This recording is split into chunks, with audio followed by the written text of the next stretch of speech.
नमस्कार, आप सभी का स्वागत है हमारे YouTube चैनल ग्रीन स्टार पर। मैं मनोज सर आज आपके सामने प्रस्तुत है कक्षा 11वीं की कविता पथिक। पथिक कविता के पहले 4 पद्यांश हमने पिछली वीडियो में पढ़ लिए हैं, उनकी व्याख्या कर ली है। आज हम करने जा रहे हैं उसके अगले 4 पद्यांश।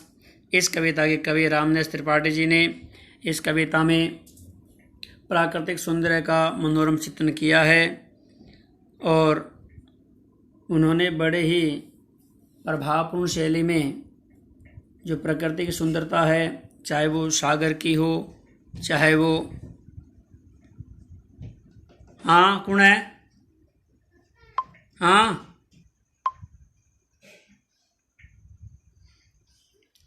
नमस्कार, आप सभी का स्वागत है हमारे YouTube चैनल ग्रीन स्टार पर। मैं मनोज सर आज आपके सामने हम नई वीडियो लेकर के आए हैं जिसमें हम कर रहे हैं कक्षा 11वीं की कविता पथिक। इस कविता में कवि ने प्राकृतिक सौंदर्य का वर्णन किया है। इस कविता कवि श्री रामनेस त्रिपाठी जी हैं। पहले 4 पद्यांश हमने पिछली वीडियो में कर लिए थे और अगले 4 पद्यांश आज की वीडियो में हम कर रहे हैं। कवि रामनेस त्रिपाठी जी ने जो प्राकृतिक सौंदर्य का वर्णन किया बड़ा अद्भुत है, बड़ा मनोरम है, बड़ा आकर्षक है। तो इससे पहले कि हम आज की वीडियो शुरू करें, उससे पहले मैं आपको कहना चाहूँगा कि आप हमारे चैनल को लाइक करें, सब्सक्राइब करें, कमेंट करें। तो सबसे पहले चैनल को सब्सक्राइब करें और बेल आइकन की जो बटन है उस पर आप क्लिक करें ताकि आने वाली सभी वीडियो आप तक पहुँचती रहे। तो आइए शुरू करते हैं पथिक कविता का 5वां पद्यांश। जब गंभीर तम अर्धनिशा में जग को ढक लेता है, अंतरिक्ष की छत पर तारों को छिटका देता है। कवि का कथन है कि जब गंभीर मैंने होता गहरा, तम मैंने अंधेरा, अर्ध निशा मैंने होती है रात्रि, अर्ध मैंने आधी। कवि कहता है जब आधी रात को जो गहन अंधकार होता है, जब संपूर्ण जग को ढक लेता है, सारे संसार को ढक लेता है। कहने का भाव क्या है कि रात के समय जब गहन अंधकार छा जाता है, जब गंभीर तम अर्धनिशा में जग को ढक लेता है, अंतरिक्ष की छत पर तारों को छिटका देता है। तो कवि कहता है कि जब रात के समय में जब गहरा अंधकार छा जाता है तो तब आकाश रूपी छत पर, अंतरिक्ष की छत, अंतरिक्ष में आकाश रूपी छत के ऊपर तारों को छिटका देता है। मानो वो तारों को छिटका देता है कि अंधकार छा जाता है रात्रि का और आकाश रूपी छत पर तारों को छिटका देता है। यानी रात को जब तारे चमकने लगते हैं तो ऐसा लगता है मानो अंतरिक्ष रूपी आकाश पर तारे छिटका दिए गए हों, बिखेर दिए गए हों। तो कवि का कहने का तात्पर्य है कि रात को आकाश में तारे चमकने लगते हैं और तारे आकाश में बिखर कर अद्भुत जो सौंदर्य है वो प्रस्तुत करते हैं, अद्भुत दृश्य प्रस्तुत करते हैं। सस्मित वदन जगत का स्वामी मृदु गति से आता है। मृदु गति, मृदु में तो कोमल गति से आना। सस्मित वदन का अर्थ होता है आनंदित या पुलकित शरीर। जगत का स्वामी कौन है? यहाँ पर सूर्य है। जगत का स्वामी कौन है? सूर्य है। सस्मित वदन जगत का स्वामी मृदु गति से आता है, तट पर खड़ा गगन गंगा में के मधुर गीत गाता है। गगन गंगा यहाँ पर है आकाश गंगा। तो आगे है, कवि कहता है तब अपनी सुंदर मुस्कान को समेटे हुए पुलकित शरीर वाला जगत का स्वामी सूर्य अपनी मंद गति से आने लगता है। क्या है कि जो जगत का स्वामी सूर्य है वो मधुर मुस्कान को लिए हुए, मधुर मुस्कान को समेटे हुए जगत का स्वामी सूर्य अपनी मंद कोमल गति से आने लगता है और वह तब तट पर खड़ा गगन गंगा के मधुर गीत गाता है। और वह गगन यानी आकाश गंगा के तट पर खड़ा होकर के मधुरता गीत गाने लगता है। तो खड़े रहने का यहाँ अभिप्राय क्या है कि सूर्य जब आधी रात के बाद में अगली सुबह उगने को होता है तो वो तट पर खड़ा रहता है कब समय हो और सूर्य निकले। तो इन दोनों लाइन का अर्थ हो गया कि जो मधुर गति से, मृदुल गति से अपनी सुंदर मुस्कान को समेटे हुए पुलकित शरीर वाला जगत का स्वामी सूर्य आकाश गंगा के तट पर खड़ा होकर के मधुरता गीत गाता है। तो ये इस पद्यांश का सर की व्याख्या। नेक्स्ट अगला, उससे ही विमुग्ध हो नभ में चंद्र विहंस देता है। विमुग्ध का अर्थ होता है मोहित होकर। नभ में होता है आकाश, विहंस में होता हंसना। कि कवि कहता है रात्रि के पश्चात जब प्रातःकाल होता है और सूर्य उदय होने लगता है तो आकाश में चंद्रमा भी उसे देखकर मानो हंसने लगता है। क्या कहा कवि ने कि रात्रि के बाद जब प्रातःकाल होता है, सूर्य उदय होने लगता है, तो इस विहंगम दृश्य को देखकर, इस अद्भुत दृश्य को देख करके चंद्रमा भी हंसने लगता है, मानो वो भी हंस देता है। वृक्ष विविध पत्तों पुष्पों से तन को सजा लेता है कि वृक्ष विविध में अनेक प्रकार के वृक्ष भी अपने अनेक प्रकार के पत्तों और फूलों से अपने शरीर को सजा लेते हैं।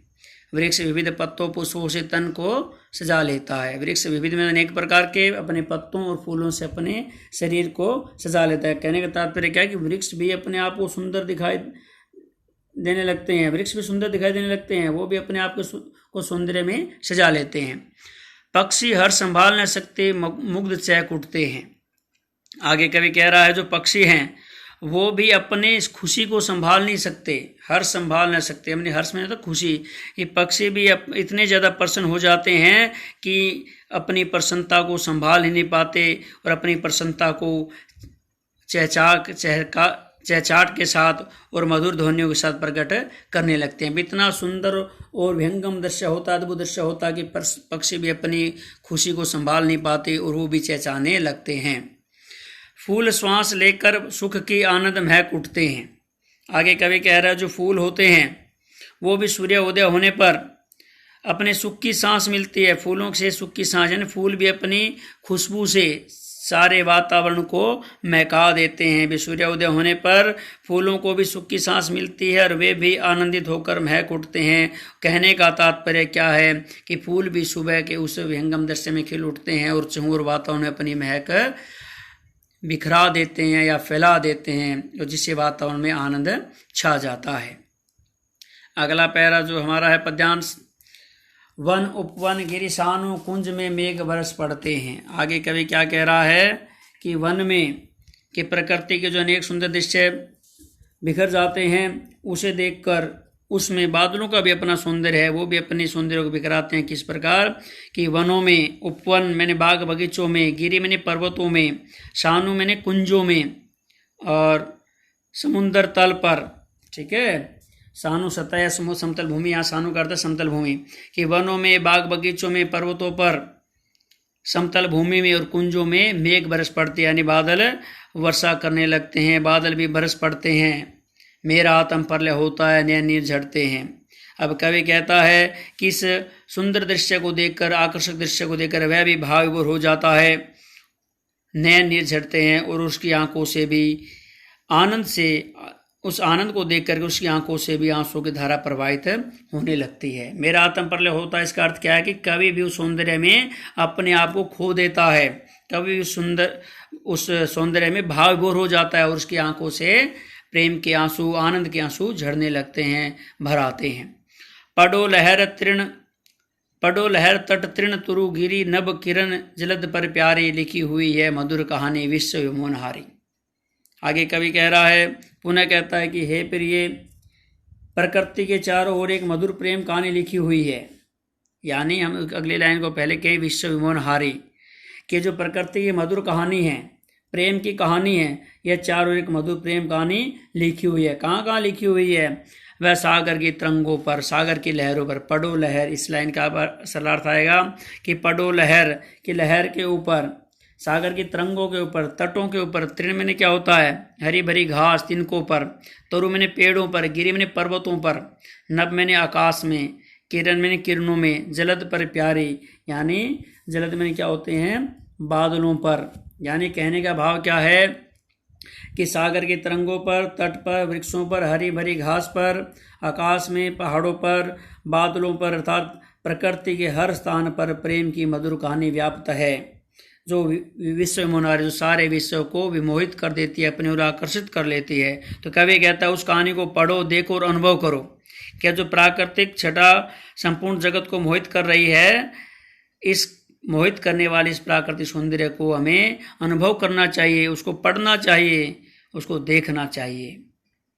तो ये इस पैरे का सरल अर्थ था, व्याख्या थी। और अब हमारा जो लास्ट पद्यांश है, कैसी मधुर मनोहर उज्ज्वल है, यह प्रेम कहानी।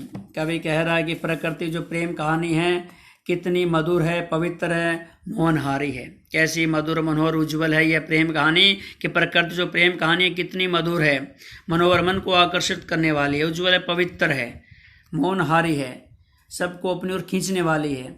जी में है अक्षर बन इसके, बनूं विश्व की बानी। आगे कवि कहता है कि जो पथिक है वो चाहता है कि इस कहानी का मैं एक एक अक्षर बनकर संपूर्ण विश्व की वाणी बन जाऊं। जी में है अक्षर बन इसके, बनूं विश्व की बानी। कवि कहता है कि जो पथिक है यानी जो स्वयं कवि है कि वो कह रहा है कि मैं इस कहानी का एक एक अक्षर बनकर संपूर्ण विश्व की वाणी बन जाऊं। ऐसी वाणी जो शाश्वत है, उज्जवल है, पवित्र है, आनंद देने वाली है। अगली लाइन इसमें आएगी, स्थिर पवित्र आनंद प्रवाहित सदा शांति सुखकर है, प्रेम का राज्य परम सुंदर है, अतिशय सुंदर है। कवि कह रहा है कि यह जो वाणी है, विश्व की जो वाणी शाश्वत है, शीतल मैंने शाश्वत है, पवित्र है, आनंद प्रवाहित, आनंद देने वाली है, सदा शांति सुख करके सदा शांति देने वाली है, सुख देने वाली है, संतोष देने वाली है। प्रेम का जो यह राज्य है यह अत्यंत सुंदर है, बहुत ज़्यादा सुंदर है। मैं इसके लिए आपसे माफ़ी चाहूँगा। अतिशय सुंदर ये शब्द के नीचे में जो ये बुक का नंबर आ गए 156 और 97 जो आया हुआ है, यहाँ ये शब्द है अतिशय सुंदर कि यह जो प्रेम का जो साम्राज्य है, प्रेम का जो राज्य है अत्यंत सुंदर है, बहुत ज़्यादा सुंदर है, सुख देने वाला है, संतोष देने वाला है। तो एक बार इसे लास्ट जो पद्यांश की पुनरावृत्ति कर लेते हैं कि कवि कह रहा है कि प्रकृति प्रेम कहानी बड़ी सुंदर है, पवित्र है, मनोहर है, यानी मन को हरने वाली है। और जो स्वयं पथिक के कवि है वह इस कहानी का एक अक्षर बन करके संपूर्ण विश्व की वाणी बनना चाहता है। यह वाणी जो स्थिर है यानी शाश्वत है, पवित्र है, आनंद प्रदान करने वाली है, सदा शांति प्रदान करने वाली है, सुखकर है। और यह जो प्रेम का राज्य है, प्रकृति का जो राज्य है, प्रकृति सुंदरता का राज्य है, बहुत ज़्यादा सुंदर है, बहुत ज़्यादा सुंदर है। तो आगे कवि कहना चाहता है कि हमें प्रकृति के अधीन रहना चाहिए, प्रकृति के साथ रहना चाहिए, प्रकृति को बचाना चाहिए और प्रकृति के साथ रहकर ही मनुष्य का जीवन आगे बढ़ सकता है। प्रकृति के साथ ही मनुष्य की जो पूरी जीवन की गाथा वो जुड़ी हुई है। प्रकृति के साथ ही मनुष्य जुड़ा रहे, पर्यावरण को बचाए। इसी संदेश के साथ आज की इस वीडियो में इतना ही। तो धन्यवाद आप सभी का इस वीडियो को पूरी देखने के लिए। नमस्कार, धन्यवाद।